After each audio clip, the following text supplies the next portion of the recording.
following announcement has been paid for by the Wrestling Epicenter.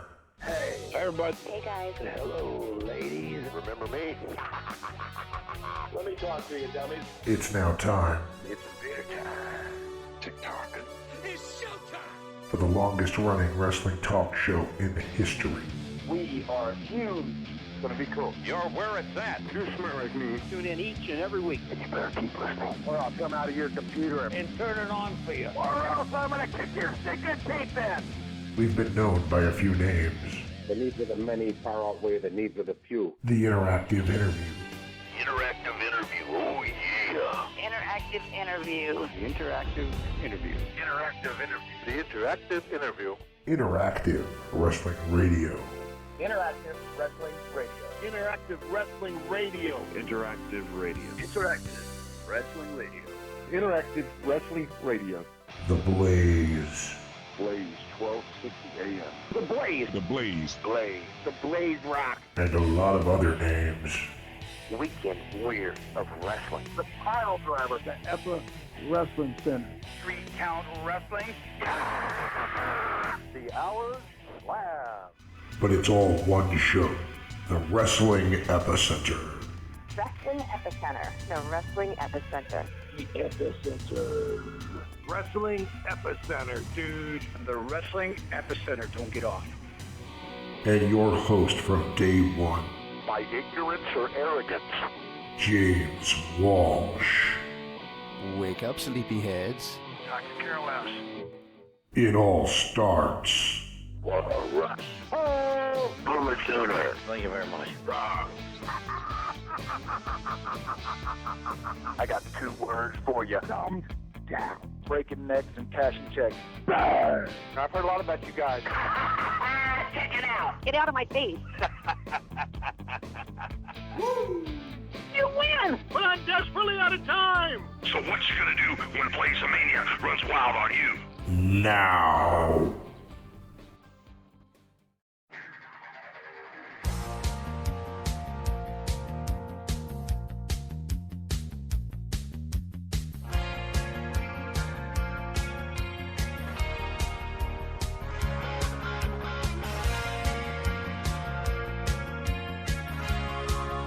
Childrens of the night, what music they make.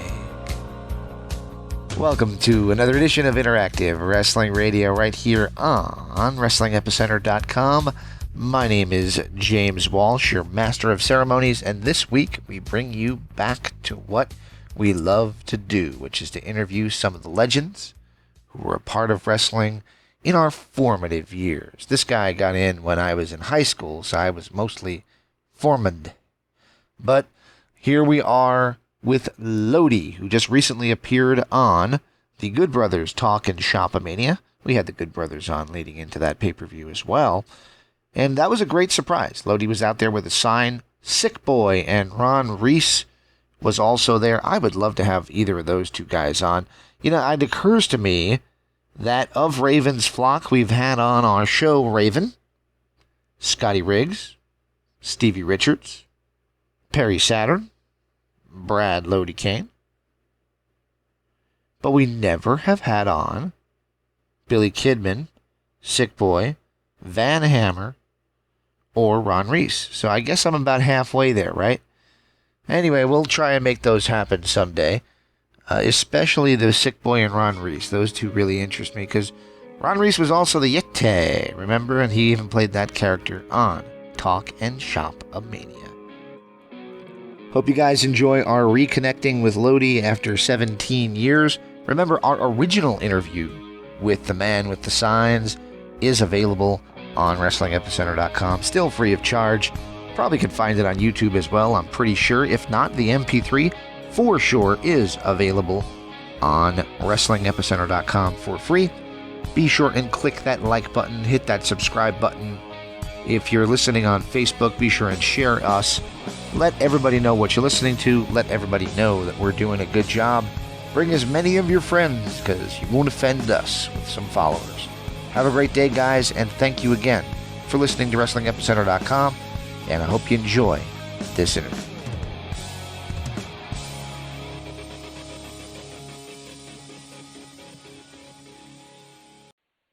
Hey, this is David Penzer, and you're listening to the Interactive Interview.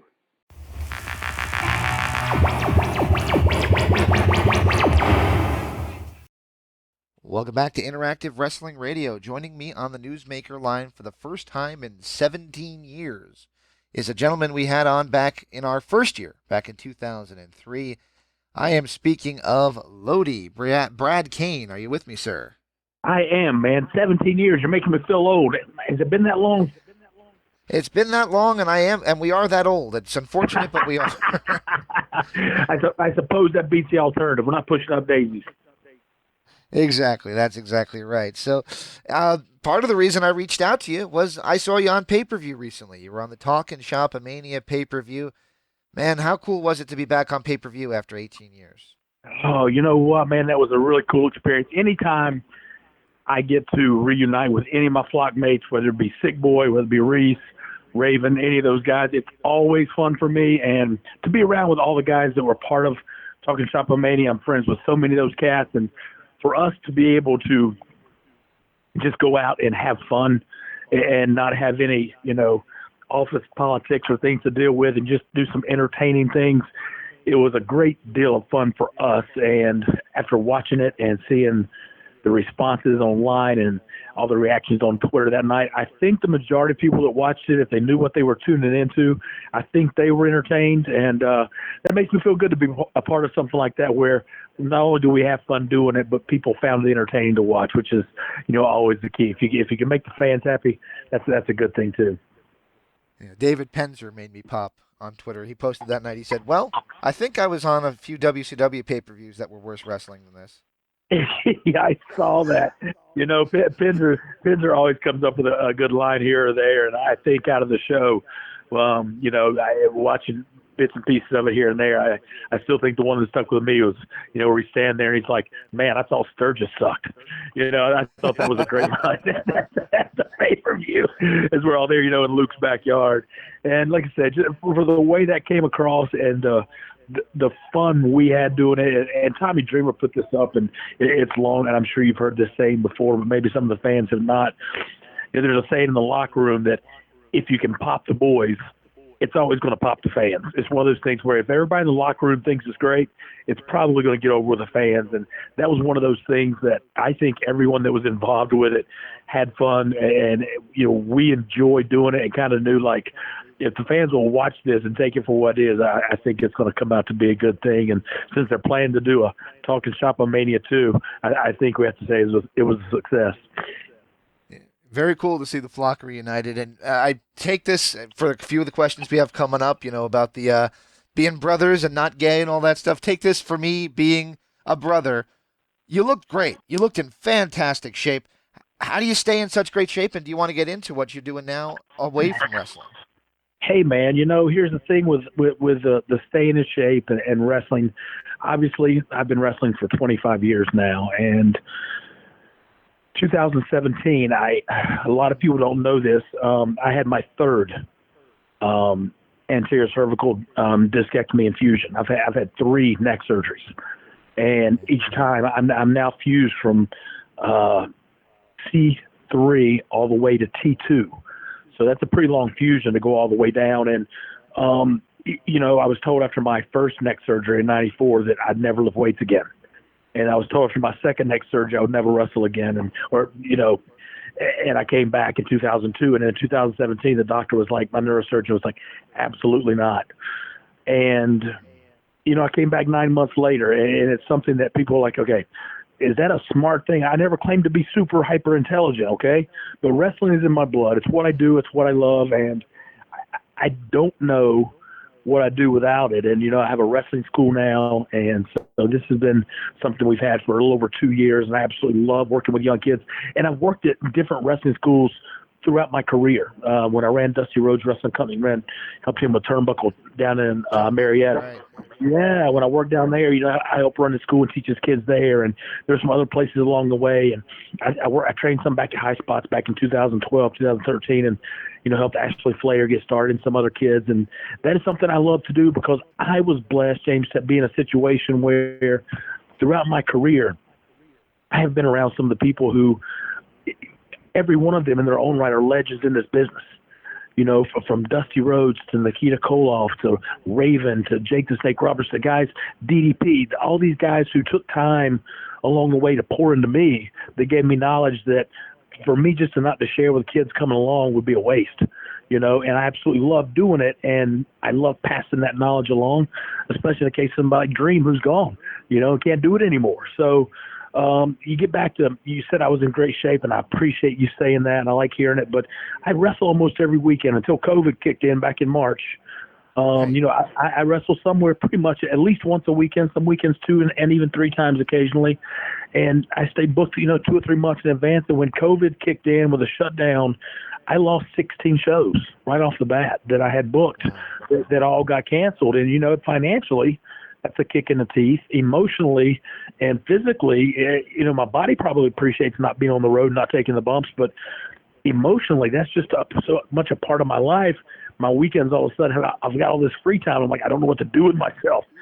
But to go back to staying in shape, for me to wrestle every weekend and go out, and I'm very thankful that fans are still willing to pay to see me. I'm still thankful that promoters are willing to pay me to come in. And so you've seen guys who wrestle past their prime, and when they probably should have hung it up, and they start wearing T-shirts, they start wearing sweatpants, or they start covering their bodies up. And I've told my friends that are close to me, and it's kind of my own thing. It's like, if I ever get to the point where I don't look the part, I need to quit. And, and so I've got to set an example for these kids at school. And I tell them, there's a big thing about wrestling. No matter how you feel about this, and you can argue all sides of it, but you can't, even if you're not a fan of body guys, like, guys who have muscles and guys who look in shape or whatever, look in the part, you've got to agree that gives most guys a leg up, whether they can work or not. If you look the part, that's kind of imperative, and so I can't preach looking the part to these wrestling kids and then not look the part myself.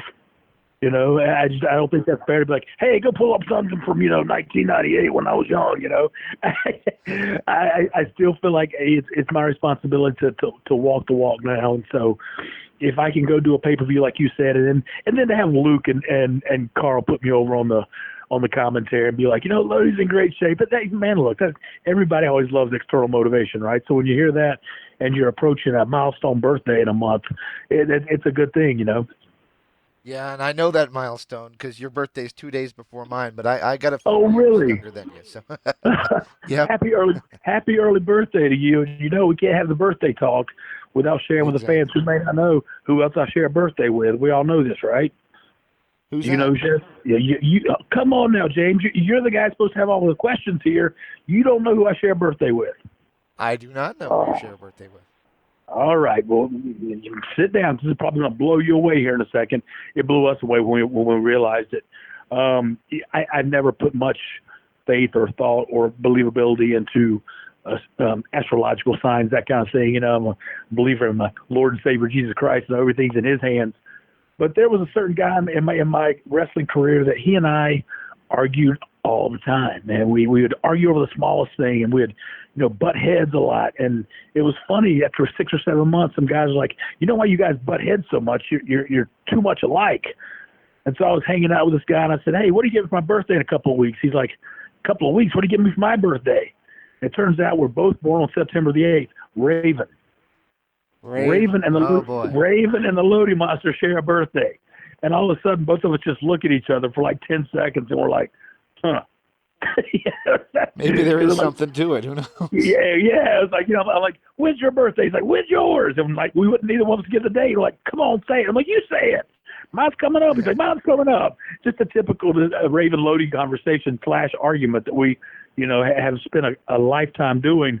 And the next thing you know, we're like, September 8th, wait a minute, that's my birthday. That's my birthday. And it's like, oh, brother. Yeah, so we both got a birthday coming up here in less than a month, man. Right on the course. So you're right behind us. You got one coming, too. September 10th, yes, sir. Yes, sir. Good deal. Probably the same sign then, too, I would imagine, but I'm not sure. I don't follow that stuff at all. Yeah, it is. We're all Virgos. Yeah, you're right there with us. That works. All right. Well, I'm in good company then. So a question that we talked about last time around, and I told you I wasn't going to try to cover all the same ground, but something that crossed my mind is that your name is cool, Brad Cain. And yeah, I wonder if you had come around in WCW like a year before, might we not know the Big Red Monster, Cain, and Mike Glenn Jacobs have been given a different name as opposed to you taking a different name? You know, it's funny. He and I had that conversation the first time I met him. I actually wrestled. So I had started wrestling 1995, was trained by C.W. Anderson, who did a great job with me for the knowledge he had at the time. And they ended up down at the power plant less than, a little over a year and a half later. And while I was at the power plant, I actually started wrestling under my name, Brad Cain. I was raising Cain to begin with, but down there we decided to switch up. I went to Brad Cain. I've actually got the first couple pair of trunks I had made for me have Cain across the top of them, C-A-I-N. And strangely enough, this story's going to all come together here in a second. Don't think I'm going off on a crazy tangent. Before I started in the flock, from being down at the power plant, all the young guys at the power plant, once you got good enough to be put on TV to do some enhancement work, they would take us down to Florida to do that show, WCW Pro. Do you remember that show with a spinning ring? They came on Saturday morning. I always thought that'd be right? fun if they sped it up. They could make it like a merry-go-round. But yeah. Yeah, why not, right? And so we would go down to Disney or Universal once every 3 months, and we would tape 3 months worth of TV. So it went down 4 times a year, and basically it was all. There were no storylines. It was all enhancement matches. It would be like Lodi versus Lex Luger, or Brad Cain versus Lex Luger. So I actually wrestled as Brad Cain down there at WCW Pro. And when you go down for a 2-week stint, you would take 4 matches out of those 10 days. And I wrestled as Brad Cain. They put that in the hopper or in the tank, and that they played it the Saturday. I wrestled Barry Horowitz on the WCW Pro Show on a Saturday morning. Sunday was the pay-per-view at the Palace at Auburn Hills, where I debuted as a flock member without a name. They didn't give me my name until later. But the next night I was on with the black leather pants and the blonde hair and the glove and everything. But the day before, I was wearing purple trunks as Brad Cain with dark hair against Barry Horowitz. So I don't know how many guys have done that and been on TV with 2 entirely different gimmicks back-to-back in 2 days, but I pulled that off. So, yeah, we used that. But then once I got on TV, obviously, Raven wanted me to look like Idol, Billy Idol, and he's got a copyright on that look. And so we're talking with Terry Taylor. We just switched it around, went with Lodi. But the first time I ran into Cain, it was probably 2001. I was living in Cary, and the guys came in. I was with Raven. He was at WWE at the time, and they'd come in for a house show. And that was the first time I'd actually ever met Glenn. And I walked up to him in the gym. I'm like, the reason I can't ever use my real name for wrestling. Thanks there, buddy. And it was just kind of a joke with us. But, yeah, that was the first time I met him. And so, yeah, that's the funny thing. People always say, if you'd use your name, well, we've not seen Cain. And who knows? I think it turned out pretty good for both of us the way it worked out. I think so, absolutely. So I know that you're a Christian, and I don't want to put you on the spot, but one thing that I've talked about with Scotty Riggs and Perry Saturn in the past is some of the crazy things you guys in the flock got up to. Right. I guess my question would simply be, were the times as wild as they say they were?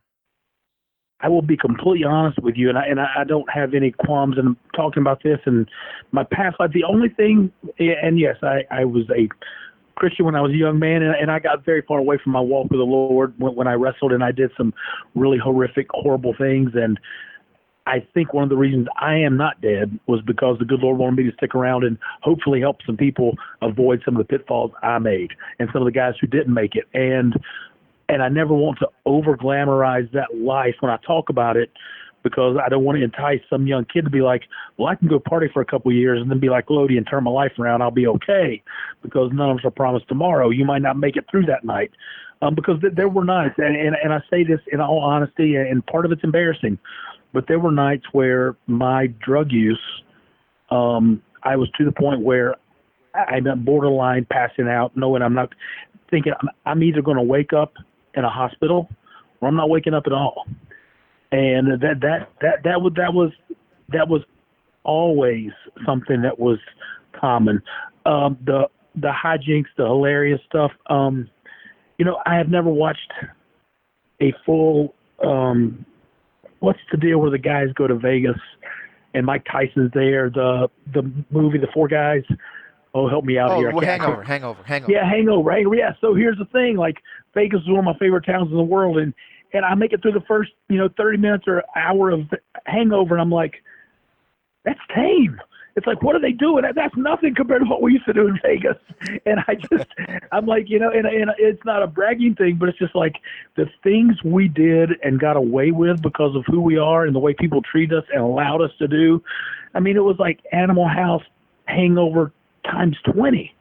It was just, and some of the things that you talked to Raven and Scotty Riggs or Saturn and Scotty Riggs, and I've listened to them do interviews, and I'm not kidding when I say this, they actually censor some of the things we did, and no matter how crazy it sounds, you're like, was it really that wild? I'm like, they really tamed it down to make it not sound quite as bad as it was because, I've been to college, I've been in the military, I'd seen some things before, but that period of late 90s and the 2000s at WCW and some of the things we went through when we were, it amazed me at how we got, and every town we went to, beyond a rock star treatment for who we were. I mean, yeah, we were the wrestlers, but I mean, it was, and every major town we went to do Nitro or Thunder, whatever city we were in, all the NFL guys came to watch us.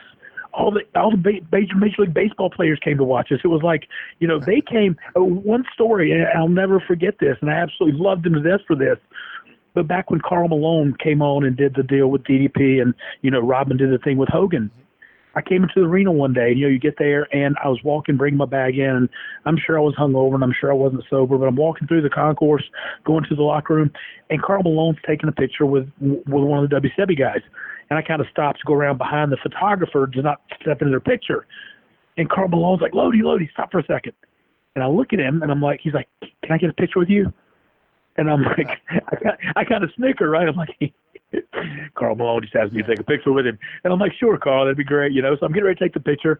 And one of our buddies, Ross Foreman, was taking the picture. He was the editor of the WCW magazine, and he works with Impact now, a good friend of mine. Do you know Ross? I deal with Ross. He scares the crap out of me, but I deal with Ross almost daily, or every other week maybe. Why does Ross scare you? Just because he can do more push-ups that voice. than you? When I pick up the phone, it's James.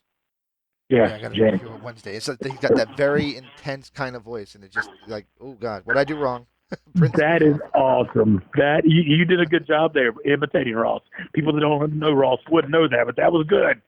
So he's like, take a picture. So Karl puts his arm around me, and we take a picture. I'm like, okay, that was kind of cool. He said, hey, just want you to know, Ross is making 2 of these for me. And what'll happen is I'll get one and I'll sign it and send it to you. Could you sign one and send it to me? And could you make it out to Carl with a K? And it was I'm like, everybody knows Carl with a K, right? But it's just, he was like it was just so cool. But that's what it was like when I use that for an example. But every town we went to was that way. It was totally just out of control, like a whole fantasy camp for so much of us. It was a great deal. Obviously, we all loved wrestling, but we were really having the time of our lives. Very cool. And I'm going to be honest with you. I was in high school. I was in senior year of high school in 98, 99. And I remember I like wearing an NWO shirt, but there would be an entire subculture, and they were sizable, that would have on a Ravens shirt or a Ravens flock shirt or something like that. Yeah. A lot of them were the ECW crowd, I'm going to be honest, and I was part of that too. But there was a lot of Ravens flock fans. Do you think that they maybe held you guys back from reaching what you could have reached? Oh, absolutely, without a doubt. There's no question for that. And it's funny. I bet if you lined up 8 or 9 of us right now and asked us what was the night where you guys saw the writing on the wall or thought that, okay, this is going to be ended. We were coming back from a segment. We were in the ring. And hear me out on this. I give Raven credit for this part. I'm not taking credit for this. Raven had a character for every one of us, for Kidman, for Sick Boy, for Scotty Riggs, for Lodi, for Reese, for Hammer. And for whatever reason, Kidman played his character up to a T. And Kidman got over. His wrestling was great, but his character work was good too. The scratch and the whole 9 yards. The Lodi character wasn't the best wrestler, but I listened to what Raven told me to do 90% of the time, and he basically turned Lodi into the old Johnny Polo. We know that, right? All the things he did as Johnny Polo at WWF, he put on Lodi. And Lodi got over, but some of the other guys, they didn't want to do basically everything Raven told them. They kind of wanted to be their own kind of cool guy, when Raven was supposed to be the cool guy in the group. Not that they couldn't be different, but they didn't stand out as much, right? And so a lot of nights when we came into the arena, you got 9 guys walking out, and the one with the worst win-loss record in the group, the cheerleader, was me. But you got 20,000 people, James, going, Lodi sucks. Lodi sucks. It wasn't Reese sucks. It wasn't Hammer sucks. It wasn't Saturn sucks. And, you know, the guys realized it. And I had some heat with Briggs and Saturn for a while because they were upset that I had not put in that much time in the business, and my character was getting over a little more so than theirs was. And I wasn't even wrestling that often.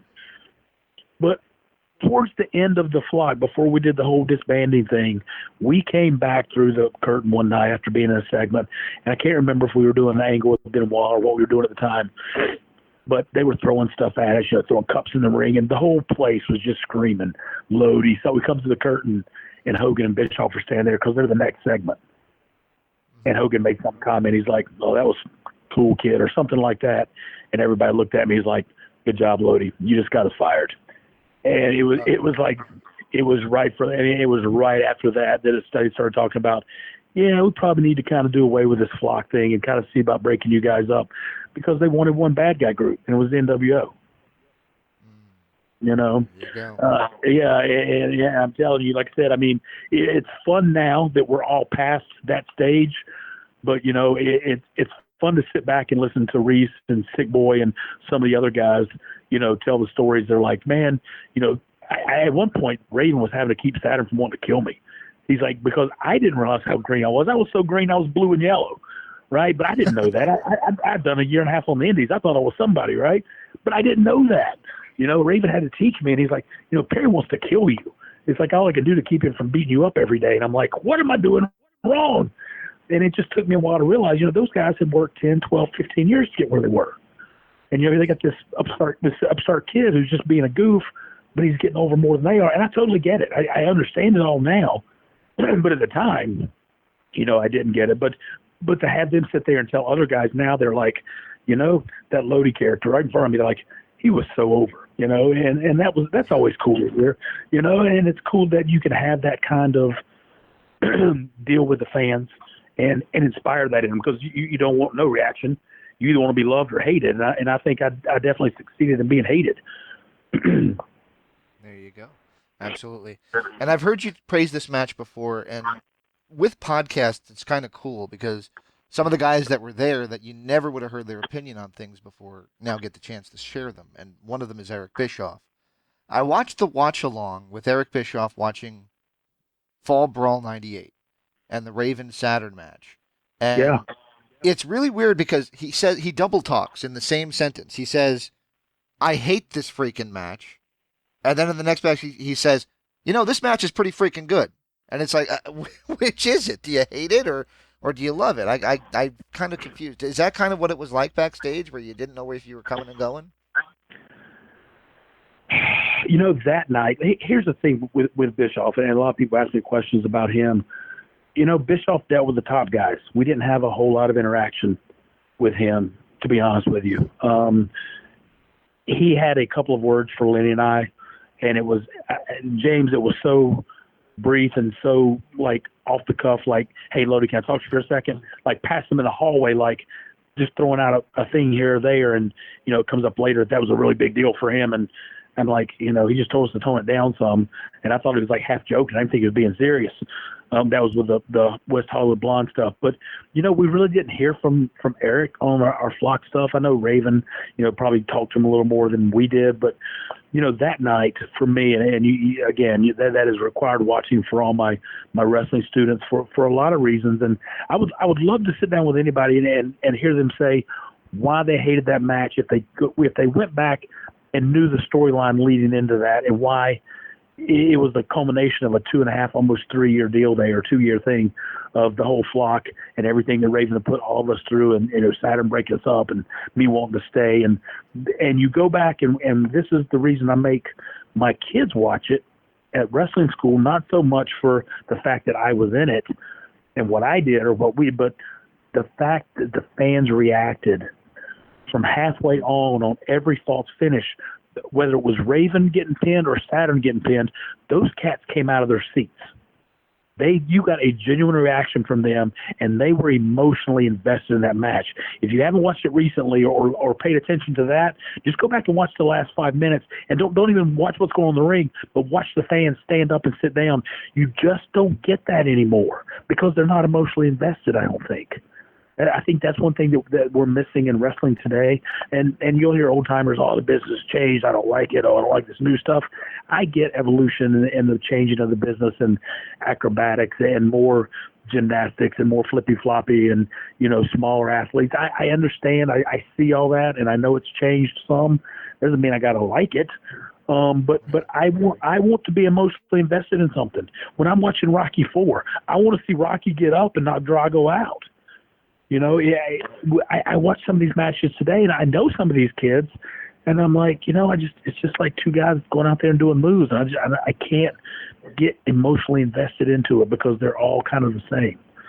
Anyway, that's a whole other thing. But you go back and watch that match and the story it told from where Kidman actually turned on Raven at the end, and Canyon and I were there to the very end, and Saturn put me to the table and Saturn led Canyon. I mean, it was just the way that story was told. The fact that it was the culmination of a long running angle.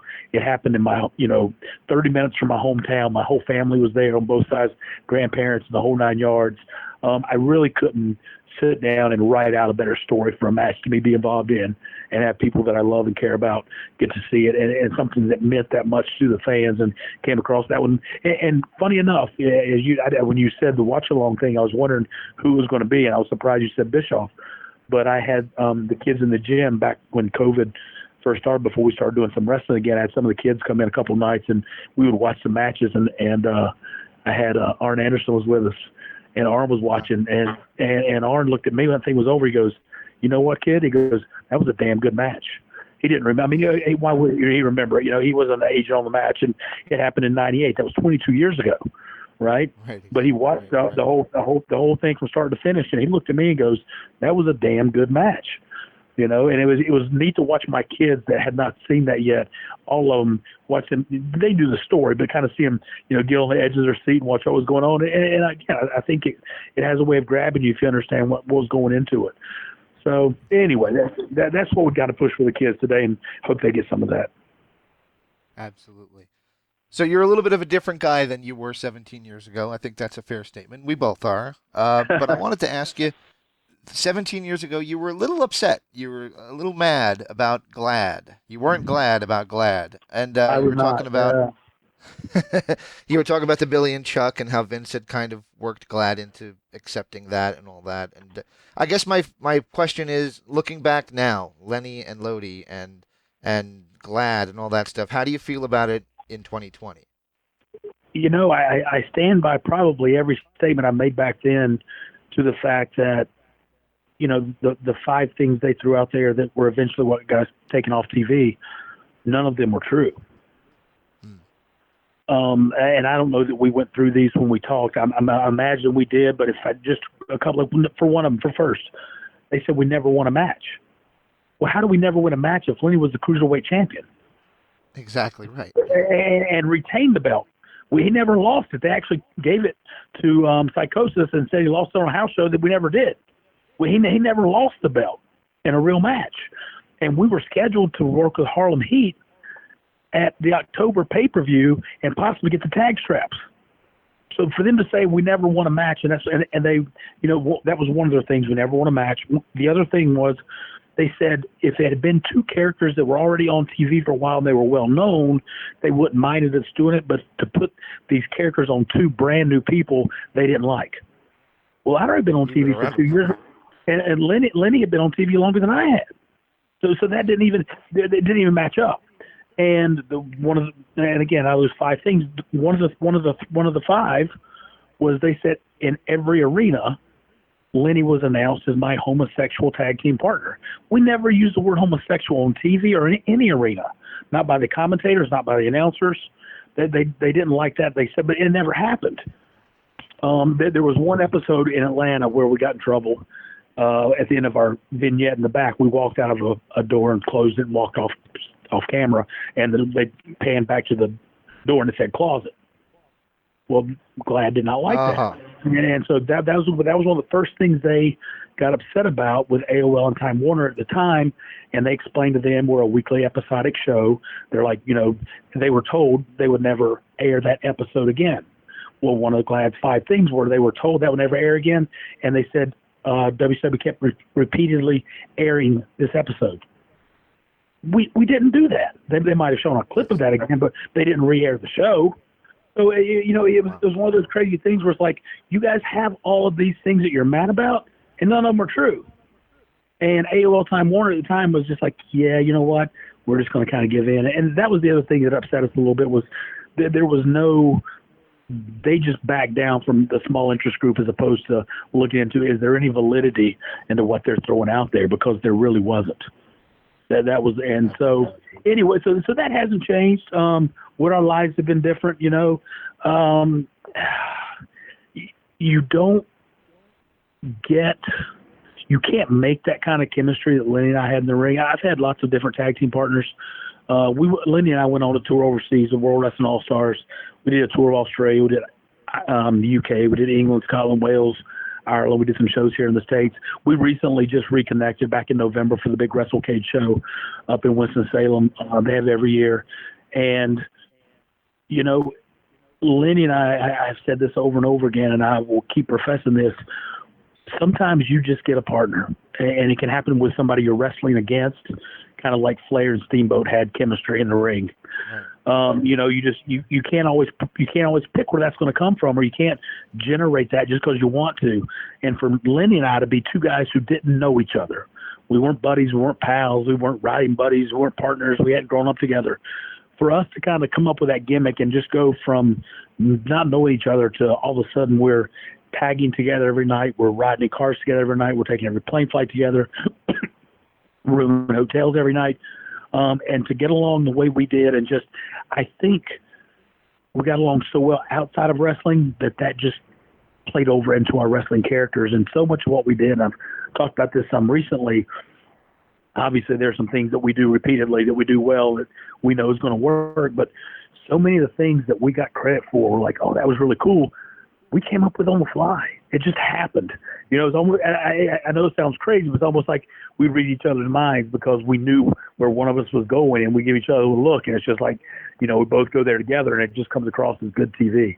And so that kind of chemistry was kind of cool. And for us to be together last November, we were in Winston-Salem for a night and came back to Charlotte before Lenny flew out the next day, and we spent the evening together and hung out with some of the guys down in the restaurant and stuff. And we got up to the room, get up, we'll go work out the next morning. But Lenny was like, man, we really haven't been together, consistently in almost 20 years. He said, man, it feels just like yesterday. He said, it just feels natural. And it did, we just kind of picked up where we left off. You can't always do that with people, it's just, we're very close together, and that chemistry that we have outside the wrestling business, obviously I think came across on TV, and it was always fun for us to do. Very cool. We mentioned Bischoff, we mentioned AOL Time Warner. How weird is it to see pro wrestling back on TNT with AEW? Oh, to see Arn Anderson back on my TV is a great thing. I'm so proud of the fact that I think right now, with him being back on TV, and I think he's starting to get some credit that maybe he didn't get during his Horseman days for how good he was. Good on the mic, good in the ring. His work, to me, stands up to this day. You go back and watch his promos. I was giving him a hard time the other day. I was like, Arn, I saw his very first promo before he came to Mid-Atlantic that he had taped, and I had never seen this before. And he's standing on the beach in Pensacola with a Yankees hat on. And it was like, Yeah, I'm like, yeah. hard, you know, I'd never seen that. And I was giving him a hard time at the gym the other night about it. And he's like, yeah, he said, you know, Dusty had called and said, hey, you're coming in, just shoot me something and send it in. We'll see what it looks like. And I really am glad to see him back on and to have wrestling back on TNT. You know, Cody and Dustin and all those guys. You know, I met Cody when he was 14. I was running, you know, Turnbuckle, and he would come in the summer and come down to practice down there and stuff. So to see those guys and Jericho and some of those guys that I know have a chance to do well there, and then of course you've got FTR there. You know, and I've known, you know, Daniel Cash Dash. What he's Cash Wheeler now, right? Was Cash Dash Wheeler, Wilder right? now? Yeah. I've known him since he was 17. You know, I met him at an indie show eons ago, and I've taken him to a lot of shows with me and his old tag team partner from the Indies, John Schuyler. You know, every time I get those two guys booked on a show, when I was younger, they were younger, I would take them just because they were so talented. And to see John Schuyler and Brady Pierce, two guys that I've worked with, you know, be on AEW Dark and get a shot to shine some there. It's been great to see them back on TV, and I've enjoyed watching their show. Awesome. Just a couple more questions because we got a little long, and I promised you I wouldn't take you that long, and I've kind of broken that promise. But You're all right. I read that you released a book, and I don't know why I never contacted you when it was released, but did you want to talk a little bit about Perfect, your book? Yeah, you know, it was strangely enough, that was one thing that I did right towards the end of WCW. I'm an avid reader. I loved and still love a lot of John Grisham's earlier stuff.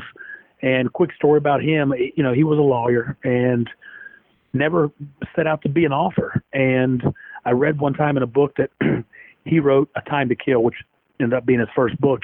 He just wanted to write a book and then have a stack of papers, he said, sitting in his office one day, like over in the corner of the file cabinet. Somebody's like, hey, what's that stack of papers? And he said, I thought it'd be cool to say I wrote a book. And so that's kind of where it came from with me. I went into learning about writing, and I was a political science major in college. So, you know, I'd written a lot with school. And, you know, it's basically a story about a competitive bodybuilder, which was my life before I got into wrestling. And, you know, I had fun doing it. I had kind of done that and put it away. And a friend of mine actually approached one of my clients who was a little older and had been an English professor. And when I say older, she was 84, and asked her if she'd be willing to edit it and put it together for me. And we ended up putting that together back in 2004. So, yeah, that was done. And I need to get to work on a second book, probably not a follow-up to that one, but probably a little more on maybe Lodi and his exploits and where God has taken me from where I've been to where I am now.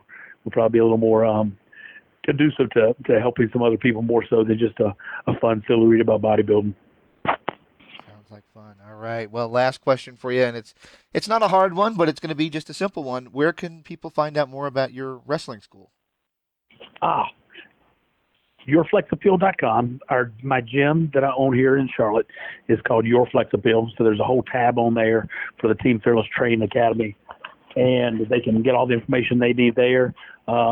If you go on Twitter, Lodi One Brad, Facebook, Instagram, all the information is there. You can dig it up, and it's there. And so if you're looking to either become a wrestler or you need to hone your wrestling skills, that's what we're here for. And I'm excited about some things that are coming out of my school pretty soon.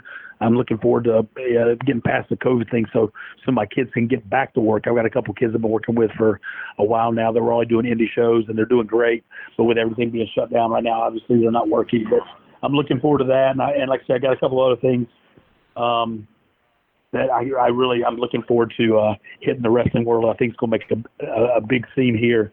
I would say probably in the next year. I'm pretty excited to be a part of. So that is something totally different. But, like, you know, we had wrestling practice Tuesday night, and every once in a while I try to get, you know, some of my friends to come in and be guest trainers, and Sig Boy's in town for the week, so he's going to be there. He was there Tuesday night. So anytime my kids get a chance to work with somebody that's been on TV, and it just helps them get better. And, you know, so to have Sick Boy in Tuesday night and have him there tomorrow night will be great. And so, yeah, like I said, the wrestling and training people is my passion, and obviously spreading the gospel. And that's the other thing I get to do with wrestling now, is all our shirts and all of our merchandise has either wrestling has a Bible verse on it or you know, something along those lines. So if I can continue to do that for a while, I will be very thankful. Awesome, man. Well, I hope I didn't take you too much of your time today. I really do appreciate you taking the time out of your day to do this with me. This was a lot of fun. I thank you so much for your time. Yes, sir, man. Thank you. All right, before I let you go, do you mind if I ask for one little favor from you? No, shoot, what you got? You probably know what I'm going to ask. Do you mind if I get a station ID? Just say this is Lodi, and you're listening to the Wrestling Epicenter. The Wrestling Epicenter. Yep. Hey, this is Lodi, and you're listening to the Wrestling Epicenter. The preceding announcement was paid for by the Wrestling Epicenter. I'm listening, and if you like what you heard, I'm glad. If you didn't like what you heard, well, go fuck yourself. Most people done hung up on me. We had a lovely conversation. What a show. Oh, mercy, Daddy. On your radio dial. Don't hang up. Bye-bye.